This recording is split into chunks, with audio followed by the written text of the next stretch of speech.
תגידו, מה הדבר הראשון שעולה לכם בראש כשאתם חושבים על המערכה הנוכחית שלנו מול איראן? האם אלו זירות של בתים הרוסים, משפחות שאיבדו את כל רכושם ואנשים שמחפשים בנרות איך לחזור ארצה, או שזה התפעמות לנוכח אירוע בסדר גודל כמעט תנכי שאנחנו זוכים לקחת בו חלק? בואו תשמעו למה התשובה לשאלה הזאת היא הרבה יותר מאשר איזה ערוץ אתם צופים בערב בטלוויזיה. תורה for you, פרשת שלח. בפרשת השבוע שלנו שולח משה רבנו מרגלים לטור את הארץ, כלומר להיכנס אליה ולראות האם היא ארץ טובה או לא טובה, ועד כמה היא תהיה נוחה להיכבש בפנינו.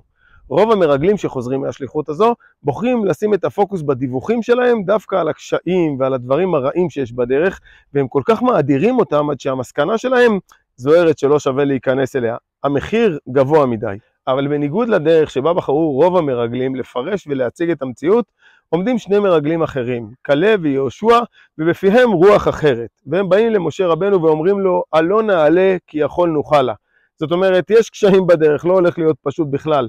אנחנו לא מתעלמים מזה ולא מטאטאים את זה מתחת לשטיח, אבל הקשיים האלה לא רק שהם לא מחסום בלתי עביר, להפך, הם עדות על גודל השעה שאנחנו נמצאים בה, ועל גודל העם הזה שמסוגל לאתגרים האלה. גם במציאות המורכבת של המלחמה הנוכחית, יש לנו דילמה שקצת מזכירה את הדילמה שהייתה אז למרגלים. הרי המציאות והמצב הם נתונים, אין לנו הרבה יכולת השפעה עליהם. מה שכן יש לנו יכולת השפעה זה על איזה משקפיים החלטנו לשים על העיניים, או איזה רוח בחרנו שתנשב במפרשים שלנו.